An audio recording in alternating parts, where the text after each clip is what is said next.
Hello friends, welcome to my channel Aruna Chinnu creations. ಎಲ್ಲರೂ ಹೇಗಿದ್ದೀರಾ? ಎಲ್ಲರೂ ಚೆನ್ನಾಗಿದ್ದೀರಾ ಅಂತ ಅನ್ಕೊತೀನಿ. ಇವತ್ತು ನಾವು ಪಡವಲಕಾಯಿ ಸಾಂಬಾರು ಮಾಡ್ತಾಯಿದ್ದೀನಿ. ಹೇಗೆ ಮಾಡೋದು, ಅದಕ್ಕೆ ಏನೆಲ್ಲ ಬೇಕು ಅಂತ ನೋಡೋಣ. ಮೊದಲು ನಾನಿಲ್ಲಿ ಪಡವಲಕಾಯಿ ತೊಗೊಂಡು ಅದು ಮೇಲ್ಗಡೆ ಇದೆಲ್ಲ ನೀಟಾಗಿ ಹುರ್ಕೊಂಡು ವೈಟ್ ಕಲರ್ ಇರೋದನ್ನ ಕಟ್ ಮಾಡಿ ಇಟ್ಕೊಂಡಿದ್ದೀನಿ. ಇಲ್ಲಿ ಕಡಲೆಕಾಳು ಬಟಾಣಿ ನೆನೆ ಇಟ್ಟಿದೆ. ಸೊ ಅದು ಕಡಲೆಕಾಳು ಬಟಾಣಿ ನೆನೆಸಿಟ್ಕೊಂಡಿದ್ದೀನಿ. ಇಲ್ಲಿ ಮಸಾಲೆ ರುಬ್ಬೋದಕ್ಕೆ ರೆಡಿ ಮಾಡ್ಕೊಂಡಿದ್ದೀನಿ. ಇದಕ್ಕೆ ಮಸಾಲೆ ರುಬ್ಬೋದಕ್ಕೆ ತೆಂಗಿನಕಾಯಿ, ಹುರ್ಗಡ್ಲೆ, ಸಾಂಬಾರು ಪೌಡರು, ಚಕ್ಕೆ, ಲವಂಗ, ಶುಂಠಿ, ಬೆಳ್ಳುಳ್ಳಿ, ಈರುಳ್ಳಿ ಮತ್ತು ಒಂದು ಟೊಮಾಟೊ, ಸ್ವಲ್ಪ ಪುದೀನ ಸೊಪ್ಪು, ಕೊತ್ತಂಬರಿ ಸೊಪ್ಪು ಯೂಸ್ ಮಾಡಿದ್ದೀನಿ. ಈಗ ಫಸ್ಟು ಮಸಾಲೆ ರುಬ್ಕೊಂಡ್ಬಿಡೋಣ.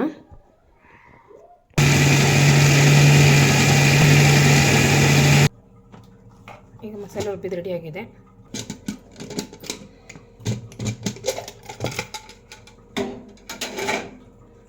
ಮಸಾಲೆ ರೆಡಿಯಾಗಿದೆ ರುಬ್ಬಿ. ಈಗ ಸಾಂಬಾರು ಹೇಗೆ ಮಾಡೋದು ಅಂತ ನೋಡೋದನ್ನ. ಈಗ ಮೊದಲಿಗೆ ಇಲ್ಲಿ ಕುಕ್ಕರ್ ಇಟ್ಕೊಂಡಿದ್ದೀನಿ. ಈಗ ಸ್ವಲ್ಪ ಇದಕ್ಕೆ ಒಂದು 2 ಸ್ಪೂನಷ್ಟು ಎಣ್ಣೆ ಹಾಕೊಳ್ಳೋಣ.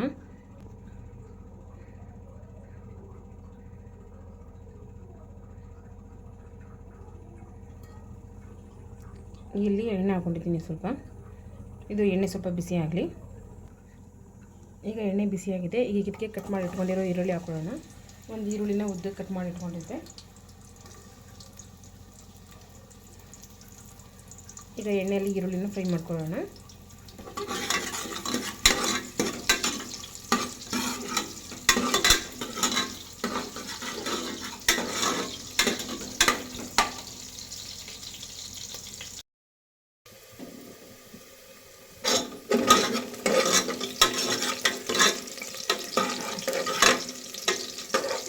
ನೋಡ್ತಾ ಇರ್ಬೋದು, ಈಗ ಈರುಳ್ಳಿ ಸ್ಮೆಲ್ ಹೋಗಿದೆ.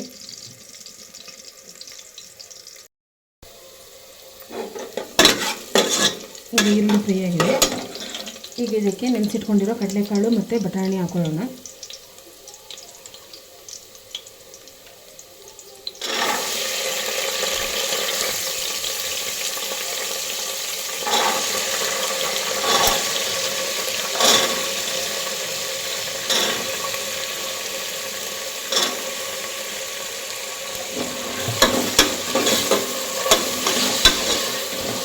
ಈಗ ಇದನ್ನು ನೀಟಾಗಿ ಫ್ರೈ ಮಾಡ್ತೀವಿ ಎಣ್ಣೆಯಲ್ಲಿ ಕಾಳನ್ನ.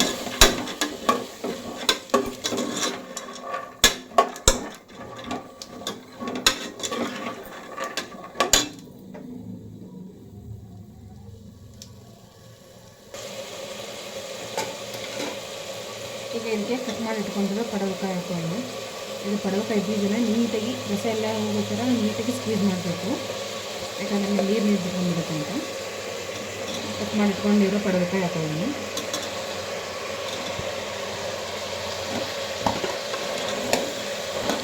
ಇದನ್ನು ನೀಟಾಗಿ ಮಿಕ್ಸ್ ಮಾಡಿಕೊಂಡು ಫ್ರೈ ಮಾಡಿಕೊಳ್ಳಿ. ಎಣ್ಣೆಯಲ್ಲಿ ಸ್ವಲ್ಪ ಅದು ಹಸಿ ವಾಸನೆ ಹೋಗಬೇಕು ಪಡವಲಕಾಯಿ.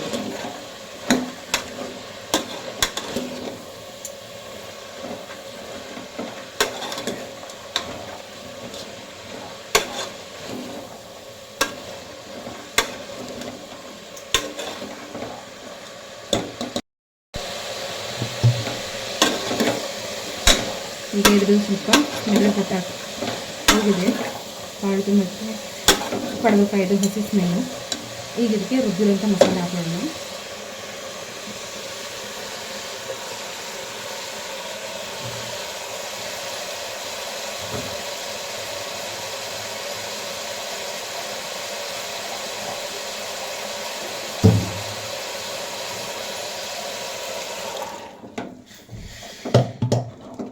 ಮಸಾಲೆ ನೀಟಾಗಿ ಮಿಕ್ಸ್ ಮಾಡ್ಕೊಳ್ಳಿ. ಆಮೇಲೆ ಎಕ್ಸ್ಟ್ರಾ ನೀರು ಹಾಕೊಳ್ಳೋಣ.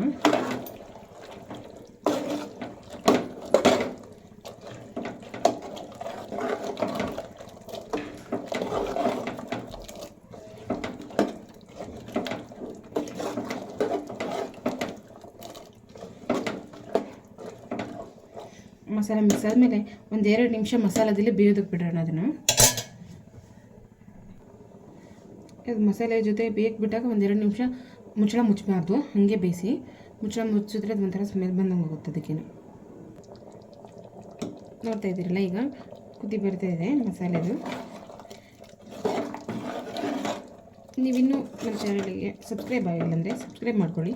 ನೀವು ನಮ್ಮ ಚಾನಲ್ನ ಫಸ್ಟ್ ಟೈಮ್ ವಿಸಿಟ್ ಮಾಡಿದರೆ ಸಬ್ಸ್ಕ್ರೈಬ್ ಮಾಡ್ಕೊಳ್ಳೋದನ್ನು ಮರಿಬೇಡಿ. ಸಬ್ಸ್ಕ್ರೈಬ್ ಮಾಡ್ಕೊಳ್ಳಿ. ನಾನು ಪ್ರತಿದಿನ ಹೊಸ ರೆಸಿಪಿ ವೀಡಿಯೋಸ್ ಹಾಕ್ತಾ ಇರ್ತೀನಿ.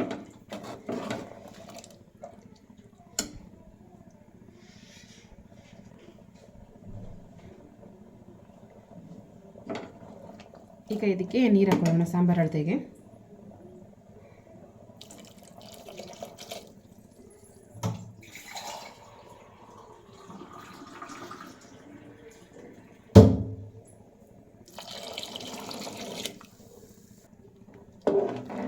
ನೋಡಿ, ನಿಮಗೆ ಸಾಂಬಾರು ಅಳತೆಗೆ ಕರೆಕ್ಟಾಗಿ ನೀರು ಹಾಕ್ಕೊಳ್ಳಿ. ಸಾಂಬಾರು ಅಳತೆಗೆ ನೀರು ಹಾಕ್ಕೊಂಡು ಮಿಕ್ಸ್ ಮಾಡ್ಕೊಳ್ಳೋಣ ನೀಟಾಗಿ.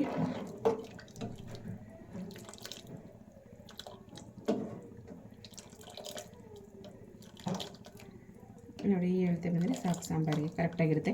ಆಮೇಲೆ ಬೇಯುತ್ತೆ ಅಲ್ವಾ, ಬೇಯಬೇಕಾದ್ರೆ ಅದು ಕಾಳೊಂದು ಇದೆಲ್ಲ ನೀಟಾಗಿ ಬಿಟ್ಕೊಂಡು ಸ್ವಲ್ಪ ಸಾಂಬಾರು ಗಟ್ಟಿ ಬರುತ್ತೆ.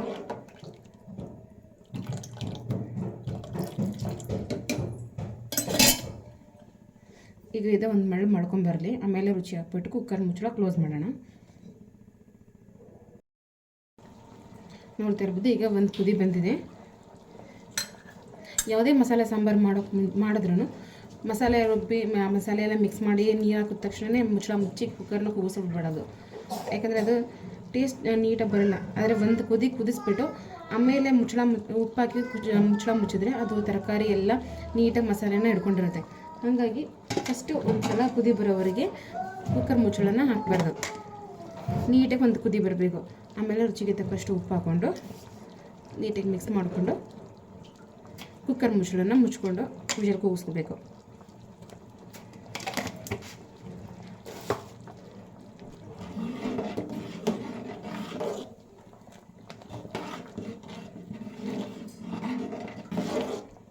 ಈ ರೀತಿ ಮಾಡಿದಾಗ ಸಾಂಬಾರು ಕೂಡ ಒಳ್ಳೆ ಟೇಸ್ಟ್ ಕೊಡುತ್ತೆ.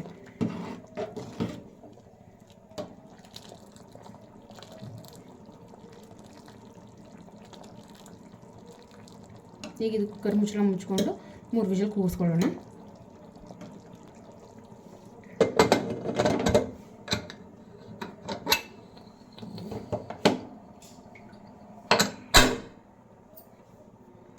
ಈಗ ಕುಕ್ಕರ್ ಮುಚ್ಚಳ ಮುಚ್ಚಿದ್ದೀನಿ. ಈಗ 3 ವಿಷಲ್ ಕೂಗಿಸ್ಕೊಳ್ಳೋಣ.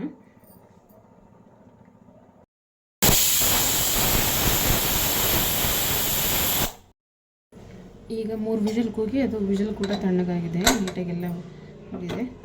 ಈಗ ಓಪನ್ ಮಾಡೋಣ.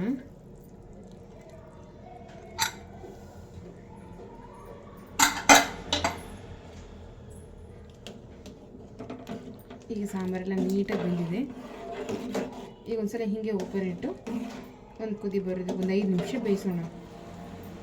ಓಪನ್ ಇಟ್ಟು ಒಂದು 5 ನಿಮಿಷ ಬೇಯಿಸೋಣ.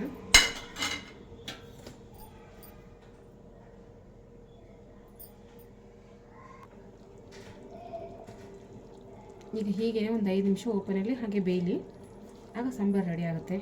ಟೇಸ್ಟಿಯಾಗಿರೋ ಪಡವಲಕಾಯಿ ಸಾಂಬಾರು ರೆಡಿ ಆಗುತ್ತೆ. ನೀವು ಒಂದ್ಸಲ ಟ್ರೈ ಮಾಡಿ ನಿಮ್ಮ ಮನೆಯಲ್ಲಿ, ಹೇಗೆ ಬಂತು ಅಂತ ಕಮೆಂಟ್ ಸೆಕ್ಷನಲ್ಲಿ ಕಮೆಂಟ್ ಮಾಡಿ. ಯಾರಿನ್ನೂ ನನ್ನ ಚಾನಲ್ ಸಬ್ಸ್ಕ್ರೈಬ್ ಮಾಡ್ಕೊಂಡಿಲ್ಲ ದಯವಿಟ್ಟು ಸಬ್ಸ್ಕ್ರೈಬ್ ಮಾಡ್ಕೊಳ್ಳಿ. ಈ ವಿಡಿಯೋ ಇಷ್ಟ ಆಗಿದ್ರೆ ಲೈಕ್ ಮಾಡೋದನ್ನು ಮರಿಬೇಡಿ. ಲೈಕ್ ಮಾಡಿ ನಿಮ್ಮ ಫ್ರೆಂಡ್ಸ್ ಆ್ಯಂಡ್ ಫ್ಯಾಮಿಲಿ ಮೆಂಬರ್ಸ್ಗೆ ಶೇರ್ ಮಾಡಿ. ನೋಡ್ತಾ ಇರ್ಬೋದು, ಚೆನ್ನಾಗಿ ಕುದಿ ಬಂದಿದೆ. ಒಂದು 5 ನಿಮಿಷ ಬೇಯಲಿ. ಈಗ ನೋಡ್ತಾ ಇರ್ಬೋದು ಎಷ್ಟು ಚೆನ್ನಾಗಿ ಕುದೀತಿದೆ ಅಂತ. ಈಗ ಒಂದು 5 ನಿಮಿಷ ಆಗಿದೆ, ಹಾಗೆ ಓಪನ್ ಮಾಡಿ ಬೇಯಿಸಿರೋದು. ಈಗ ಸಾಂಬಾರು ರೆಡಿಯಾಗಿದೆ ಬಡಿಸೋದಕ್ಕೆ. ಈಗ ಮುದ್ದೆ ಜೊತೆಗೆ ಸರ್ವ್ ಮಾಡೋಣ.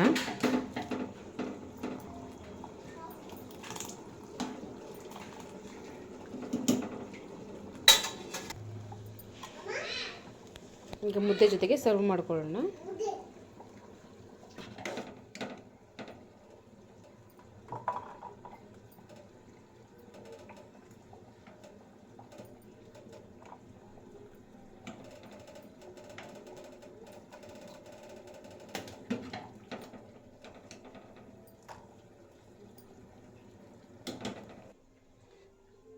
ಈಗ ಕಡಲೆಕಾಳು, ಬಟಾಣಿ ಮತ್ತು ಪಡವಲಕಾಯಿ ಹಾಕಿ ಮಾಡಿರೋಂಥ ಮಸಾಲೆ ಸಾಂಬಾರು ರೆಡಿಯಾಗಿದೆ.